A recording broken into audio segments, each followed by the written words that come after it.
Hello friends, नमस्ते। मैं उजाला कटारिया, आपकी योगा टीचर, और आप देख रहे हैं योगा लाइफ। दोस्तों, आज का ये वीडियो उन लोगों के लिए है जो अपने हिप के फैट को रिड्यूस करना चाहते हैं, अपने हिप के जॉइंट्स को, उनके जो जॉइंट्स में एक तरह का लॉक लगा हुआ है उसको खोलना चाहते हैं, अपने हिप फ्लेक्सर्स को ओपन करना चाहते हैं, अपने हिप जॉइंट की मूवमेंट को अच्छा करना चाहते हैं। 3 आसन आपके साथ डिस्कस करूंगी, उनके नाम मैं आपको बाद में बताती हूँ। पहले हम हिप जॉइंट की बात करते हैं, हिप फ्लेक्सर की बात करते हैं। जो हिप जॉइंट्स हैं, हिप फ्लेक्सर हैं, वो क्या करता है हमारी लेग को ऊपर उठाने में, दाएं पीछे दाएं बाएं करने में, लेग को घुमाने में हमारी हेल्प करते हैं। जो लोग सिटिंग जॉब है, जिनकी 8 से 10 घंटे जिनको बैठ के ही काम करना है, उनको इस एरिया में बहुत जकड़न फील होती है। यहाँ तक कि इतना लंबा टाइम बैठने के बाद उनको चलने में भी दिक्कत आती है।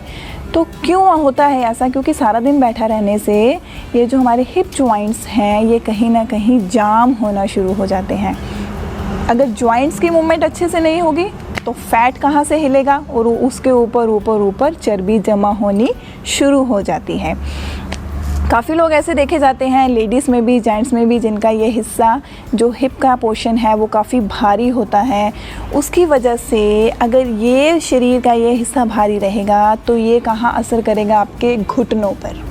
देखिए, हर चीज़ एक दूसरे से कनेक्ट है शरीर की।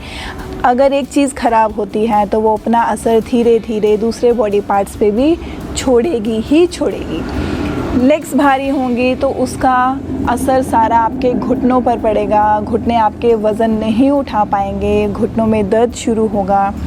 तो हमें अपने हिप जॉइंट्स को बढ़िया रखना है, अपने हिप्स के मोटापे को कम करना है। तो ऐसे कौन से 3 आसन हैं जिसको हम करके अपनी इस फैट को कम कर सकते हैं? मैं 1 बाय 1 आपको अच्छे से एक्सप्लेन करूंगी और साथ में उनके प्रिकॉशंस भी बताऊंगी कि किनको उस आसन के दौरान थोड़ा प्रिकॉशन लेना है और किनको नहीं करना है, ये भी बताऊंगी। चलिए बढ़ते हैं। हमारे पहले आसन का नाम है आंजनेय आसन, जिसको लो लंज पोज भी बोल देते हैं। बढ़ते हैं उसकी टेक्निक की तरफ। चलिए देखते हैं कैसे करना है आंजनेय आसन, द लो लंज पोज। उसके लिए सबसे पहले हमें आना पड़ेगा डाउनवर्ड फेसिंग डॉग में। कैसे करेंगे? धीरे से पहले वज्रासन में आइए।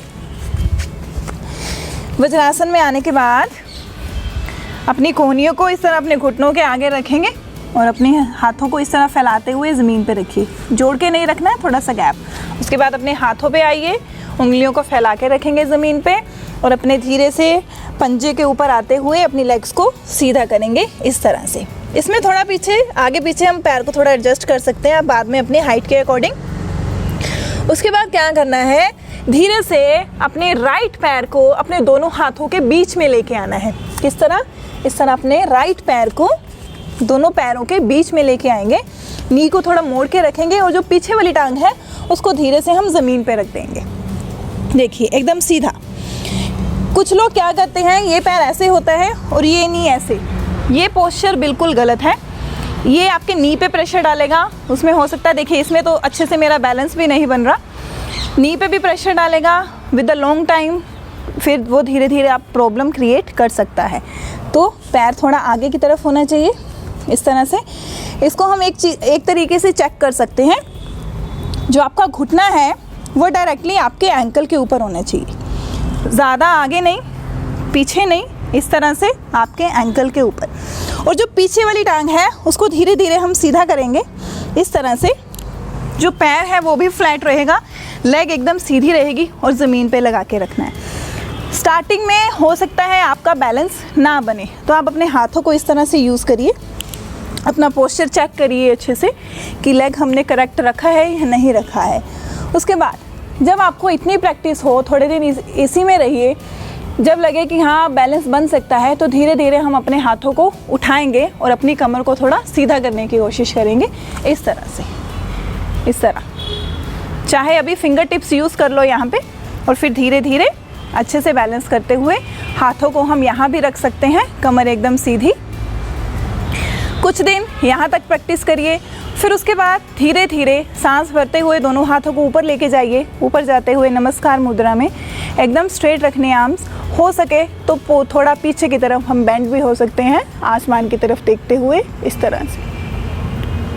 अकॉर्डिंग टू योर कंफर्ट आपको चूज़ करना है कि आपको कहाँ रुकना है। उसके बाद धीरे धीरे सीधा होइए इस तरह से सामने की तरफ। अपने हाथों को फिर से नीचे लेके आइए, यहाँ पे ज़मीन पे रखिए। पीछे वाले पैर को फिर से पंजे पे आएंगे इस तरह से। लेग को ऊपर की तरफ उठाते हुए राइट वाला पैर फिर पीछे ले जाओ। Come into mountain again, downward facing dog इस तरह से। थोड़ा अपर बॉडी को अंदर की तरफ पुश करिए, बैक को थोड़ा रिलैक्स करिए। देन आफ्टर डैट सेम चीज़ हम लेफ़्ट पैर के साथ भी करेंगे। अभी हमारा लेफ़्ट पैर आगे की तरफ आएगा, दोनों हाथों के बीच में इस तरह से। नी को मोड़ा है, धीरे से लेग को सीधा करेंगे, टो को फ्लैट करेंगे, ये पोजीशन। अब चेक करेंगे हमारा नी हमारे एंकल के ऊपर बिल्कुल है या नहीं, पैर ज़्यादा आगे तो नहीं चला गया या ज़्यादा पीछे तो नहीं है। पूरा अच्छे से चेक करिए अपने आप को। उसके बाद धीरे धीरे इसी तरह कमर को सीधा करें, फिंगर टिप्स में आएँ, धीरे धीरे थोड़ा और पीछे जाएं, एकदम बैक स्ट्रेट, स्टे हेयर। हाथों को धीरे पहले यहाँ रखिए कुछ दिन, और फिर धीरे धीरे से सांस को भरते हुए हाथ ऊपर, एकदम स्ट्रेट नमस्कार मुद्रा में। और इनहेल करते हुए थोड़ा सा पीछे, स्टे हेयर। जितनी देर रुक सकते हैं उतना रुकें, और फिर धीरे धीरे सीधा, और फिर सांस छोड़ते हुए हाथ नीचे। फिर से उस पंजे पे आएंगे, टक इन करेंगे, लेग को ऊपर उठाएंगे, इस पैर को पीछे ले जाएं। फिर से यहाँ थोड़ा सा अपर बॉडी को अंदर की तरफ पूरा स्ट्रेच करते हुए बैक को रिलैक्स करें, और धीरे से वज्रासन में आ जाएं। तो ये था अंजनेय आसन, जो आपके हिप के फैट को ज़रूर कम करेगा और आपके हिप जॉइंट को अच्छे से उसके मूवमेंट करने में आपकी हेल्प करेगा। बढ़ते हैं अपने अगले आसन की तरफ, जिसका नाम है मल आसन, द गार्लैंड पोज। ऐसे ही जैसे मैं खड़ी हूँ इस तरह से अपने पैरों में थोड़ा सा गैप लेके आएंगे, अपने शोल्डर से थोड़ा सा ज़्यादा गैप रखिएगा, इतना। उसके बाद आपको क्या करना है, अपना बॉडी वेट जो है अपने हिप्स पे रखते हुए अपने हिप्स को थोड़ा पीछे की तरफ ऐसे करेंगे। देखिए अपने नीज़ पे अगर आप ऐसे करके नीचे बैठोगे तो नीज़ पे प्रेशर आएगा। मैं आपको साइड से भी करके दिखा देती हूँ। एक चीज़ और इसमें आप देख सकते हो, जितना आपका मैट है, अगर आपके पास योगा मैट है तो जितनी आपके मैट की चौड़ाई है आप उतना पैर ईजिली खोल सकते हो इस आसन में। उसके बाद अपने इस एरिया को, अपने हिप बोन्स को अपना इस तरह पीछे की तरफ निकालते हुए इस तरह से, और धीरे धीरे अपना बॉडी वेट पीछे रखते हुए नीज़ पे प्रेशर नहीं आने देंगे, पूरा इस तरह से नीचे की तरफ बैठेंगे। अगर आपको लगता है आपकी हाइट के अकॉर्डिंग आपके पैर ज़्यादा खुले हैं तो आप थोड़ा सा पास ला सकते हैं, थोड़ा सा अपने पैरों को पास ला सकते हैं। उसके बाद क्या करेंगे, सांस भरते हुए दोनों हाथ ऊपर और नमस्ते करते हुए अपने लेग्स के बीच में अपनी आर्म्स को रखेंगे। मैं फ्रंट से दिखाती हूँ अभी आपको। इस तरह से दोनों पैरों के बीच में गैप, ये चीज़, और ब्रीद इन करते हुए दोनों हाथ ऊपर, और फिर सांस छोड़ते हुए इस तरह हाथों को चेस्ट के सामने लेके आएंगे।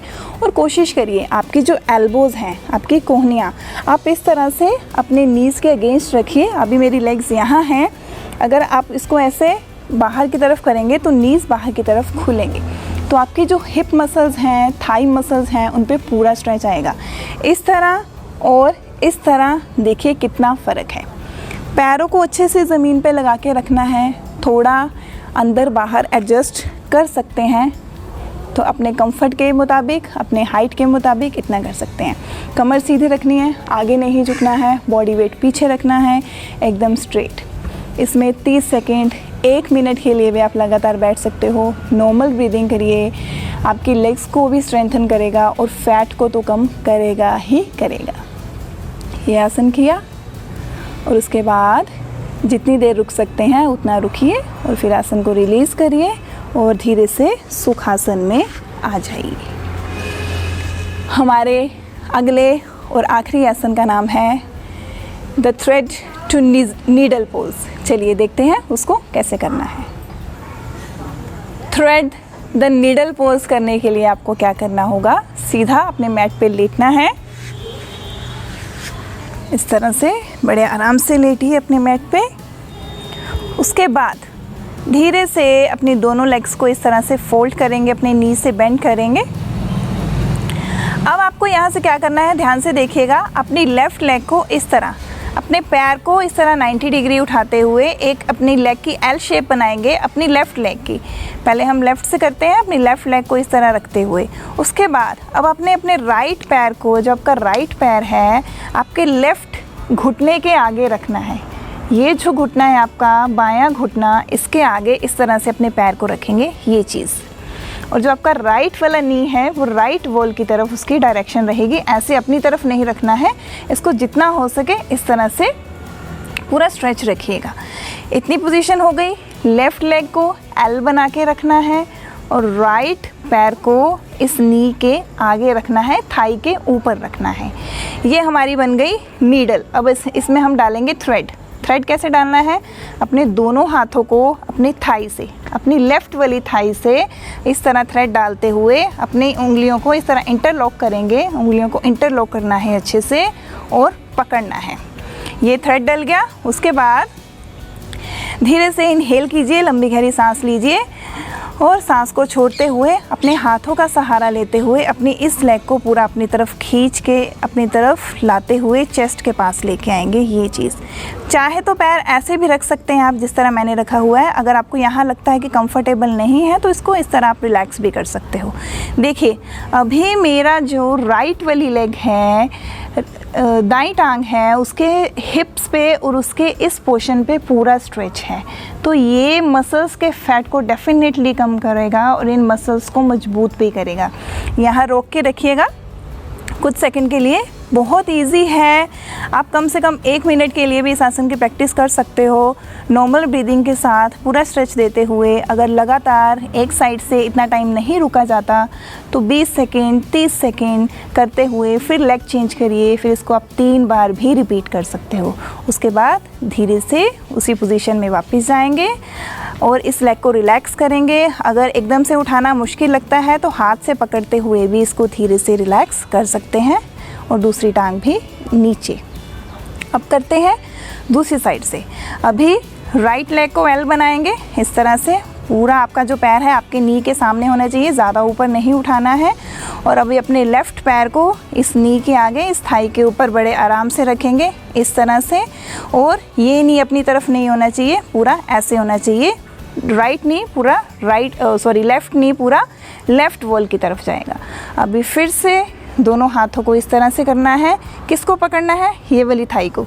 ये चीज़ याद रखनी है, इस थाई को पकड़ के ऐसे नहीं करेंगे। जो आपकी लेग एल शेप में बनी हुई है उस टांग को पकड़ के अपनी तरफ खींचना है। ऐसे पकड़ा, थाई से उंगलियों को इंटरलॉक किया, आपस में मिलाया। एक लंबा गहरा सांस लीजिए और फिर धीरे धीरे सांस को छोड़ते हुए इसको अपने पास लेके आइए इस तरह से। देखिए ये नी को अगर आप ऐसे रखोगे तो आपको ज़्यादा स्ट्रेच नहीं आएगा, ठीक है। अपने पैर को पूरा इस तरह रखिए, इस नी को पूरा ऐसे रखिए ताकि इस लेग पे भी आपको स्ट्रेच फील हो और इसके साथ तो पूरा इस तरह से स्ट्रेच होगा ही। जितना आप अपना लेफ़्ट वाला नी इस तरह रखोगे आपके हिप्स पे, आपकी थाइस पे पूरा स्ट्रेच आएगा। इस बात का आपको ध्यान रखना है। यहाँ पे होल्ड रखिए 10 to 20 सेकेंड्स, 30 सेकेंड्स। नी को पूरा पीछे रखना है, चेस्ट के पास नहीं आने देंगे। अपने लेफ़्ट नी को चेस्ट के पास नहीं आने देंगे इस तरह से। और उसके बाद धीरे से वापस अपने इस पैर को रिलैक्स करिए और धीरे से इस पैर को भी नीचे से रखेंगे और विश्राम करेंगे। बहुत अच्छा स्ट्रेच आया है हिप्स पे और थाइस पे। तो ये जो आसन्स हैं, 3 आसन्स, इनकी प्रैक्टिस ज़रूर करिए और अपने हिप्स के मोटापे को, वहाँ की फ़ैट को, हिप फ्लेक्सर्स को, हिप जॉइंट को, उनकी कार्य क्षमता को सुधारिए। अगर आपको अच्छे से समझ आया है ये 3 आसन्स की प्रैक्टिस ज़रूर करें। देखिए मैंने जैसे बोला था कि प्रिकॉशन भी मैं आपको बताऊंगी। तो अंजनेय आसन जो हमने फर्स्ट वाला किया था वो किसको नहीं करना है। अगर आपकी नीज़ में बहुत ज़्यादा पेन है, सीवियर प्रॉब्लम है, तो उस आसन की प्रैक्टिस आप मत करिएगा। अगर पैर में किसी तरह की चोट है या लेग में चोट है तो वो भी अंजनेय आसन की प्रैक्टिस आप मत करिएगा। उसके अलावा दूसरा आसन हमने मल आसन किया, द गार्लैंड पोज, उसको भी जिनके नीज़ में ज़्यादा पेन है वो मत करिए। और अगर पैर में कोई चोट लगी है या फिर कोई और प्रॉब्लम है, बहुत ज़्यादा बुखार है, तो भी आसन की प्रैक्टिस मत करिए। ये जो हमने लास्ट आसन किया इसमें भी अगर पेट में बहुत ज़्यादा दर्द है और अगर बैक में बहुत सीवियर पेन है तो थोड़ा अवॉइड करें। अदरवाइज़ ये बैक पेन को थोड़ा ठीक करता है, जो स्ट्रेस रहता है बैक में, एक स्टिफनेस रहती है, उसको दूर भी करता है। तो ये थोड़े प्रिकॉशंस हैं जो हमें साथ लेके चलने हैं और इन आसनस की प्रैक्टिस करिए, अपने आप को स्वस्थ रखिए, फिट रखिए। मेरे साथ जुड़े रहिए योगा लाइफ के साथ, फेसबुक पर भी, यूट्यूब पर भी। अपना प्यार ऐसे ही बनाए रखिए। Thank you.